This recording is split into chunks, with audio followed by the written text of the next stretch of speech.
सभी मित्रों को पारस शर्मा का सादर जय श्री राम।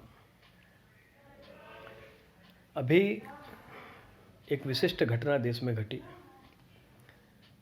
3 कृषि कानून जिस पर कि महामहिम राष्ट्रपति के हस्ताक्षर तक हो गए थे और वो कानून का स्वरूप ले चुका था, देश के ही कुछ लोगों के विरोध करने के कारण उसे वापस लेना पड़ा। हम जान रहे हैं कि 11 महीने तक अन्नदाताओं का आंदोलन चला, डटे रहे, लड़े, संघर्ष किया उन्होंने।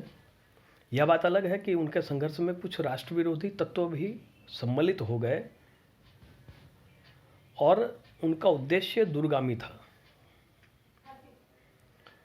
वो यह सोच रहे थे कि यदि इन संघर्ष में हम सम्मिलित हो करके इसे और अधिक शक्ति प्रदान करें और सरकार को विवश कर दें कि वो कृषि कानून वापस ले ले, तो हमारे आगे के जो कानून ऐसे हैं, ऐसे जो लागू हो रहे हैं या हो चुके हैं, जिनसे हमें परेशानी है, और आगे जो होने वाले हैं, कई कानून अभी आगे होने वाले भी हैं, तो उन्हें रोकने का एक मार्ग प्रशस्त हो जाएगा, ऐसा उन लोगों ने सोचा।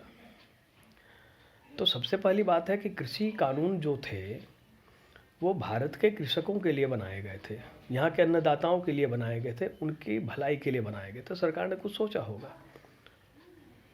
यह अलग बात है कि किसानों के एक बड़े वर्ग को सरकार समझा पाने में विफल हो गई कि यह जो कानून है वो उसके हितकर है, जिसके कारण परिस्थितिवश और संघर्ष जो लगातार चलता रहा, सरकार को कदम पीछे लेने पड़े। अब एक कहावत है, मन में लड्डू फूटना।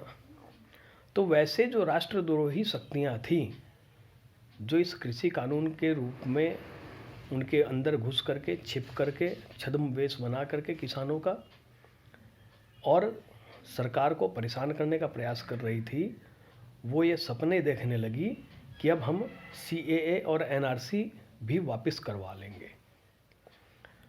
संघर्ष करके, सड़क पर उतर के, अभी हैदराबाद के भाईजान ने आह्वान भी किया है कि उठो, जगो, अभी नहीं जगे तो कब जगोगे, सड़कों पर उतरो।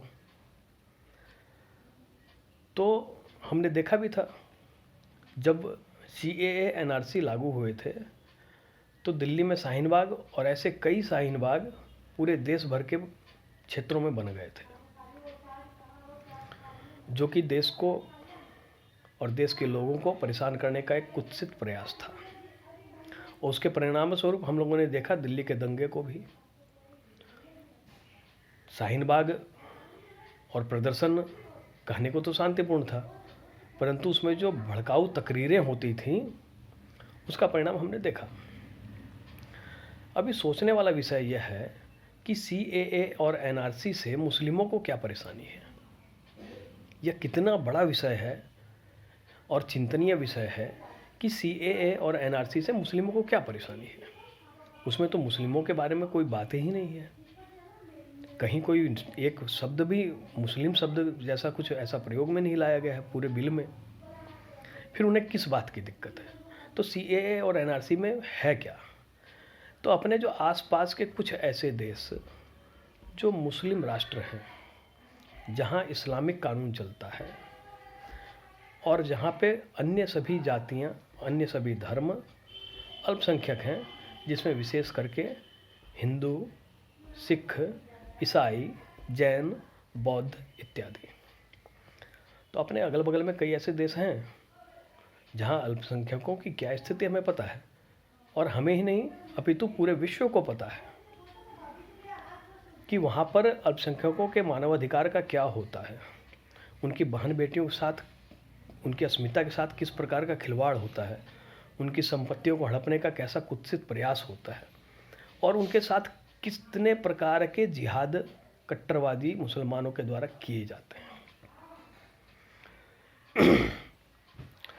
तो CAA और NRC में जो वैसे लोग वहाँ जो पीड़ित हैं, उन्हें वापस लाया जाना है, जो आना चाहे स्वेच्छा से।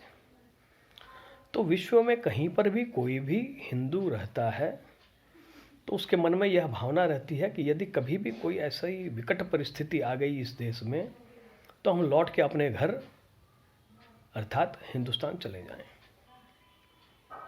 स्वाभाविक है, हिंदुस्तान उनका घर है, हिंदुओं का स्थान है, तो वो और कहीं जाने का सोच भी नहीं सकते। पूरे विश्व में एकमात्र घर उनके लिए भारत ही होता है। तो वैसे लोग जो वहाँ प्रताड़ित हैं, जीवन जीने में उनको कठिनाई हो रही है, मुस्लिम इस्लामिक कट्टरवाद को वो लोग झेल रहे हैं, वैसे लोगों को यदि यहाँ पर नागरिकता दी जा रही है तो इसमें ये भारत में रहने वाले मुस्लिमों को परेशानी कहाँ पर है? कोई परेशानी नहीं, होनी भी नहीं चाहिए। अभी एनआरसी में क्या है कि नेशनल रजिस्टर बनेगा कि भारत के नागरिक कौन है, वहाँ भी मुस्लिमों को परेशानी नहीं होनी चाहिए। जो विदेश से आकर के यहाँ पे छद्म रूप से छिप करके और यहाँ की अर्थव्यवस्था को डावाडोल करने के लिए यहाँ पे घुसपैठिए घुसे हुए हैं, यदि उसे बाहर करने की बात होती है तो उससे भारत के हिंदुस्तान के मुसलमानों को कहाँ परेशानी होनी चाहिए? उनके ऊपर तो कोई आक्षेप नहीं लग रहा है, उन्हें तो बाहर करने की कोई बात ही नहीं हो रही है। तो इनकी कट्टरता और एकता को देखिए कि अफ़गानिस्तान, बांग्लादेश, पाकिस्तान जैसे देशों में वो हिंदुओं को रहने नहीं देंगे और यहाँ के जो मुसलमान हैं वो वहाँ से उन लोगों को भाग करके यहाँ आने भी नहीं देंगे, न वो वहाँ रहने देंगे और न ये यहाँ घुसने देंगे।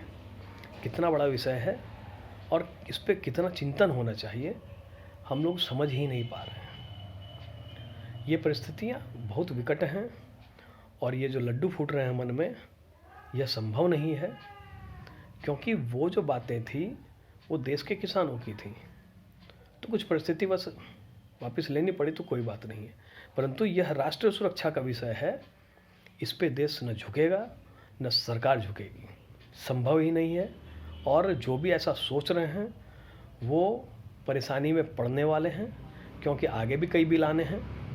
अभी आप एक को लेकर के परेशान हो रहे हैं, आगे भी कई ऐसे बिल आने वाले हैं। इसीलिए इन सब देश को स्थिर करने के प्रयास, अराजकता फैलाने के प्रयास से लोगों को बचना चाहिए, दिग्भ्रमित होने से लोगों को बचना चाहिए, हैदराबादी भाईजान के तकरीरों से लोगों को बचना चाहिए और समझना चाहिए कि देश अपना है और हम इसके अपने हैं और इसे अपने ढंग से चलाना है, न कि विदेशी योजनाओं के हाथ की कठपुतली बनना है। हम सभी साथ रहें, मिलकर रहें, इसी भावना के साथ। जय हिंद, जय श्री राम।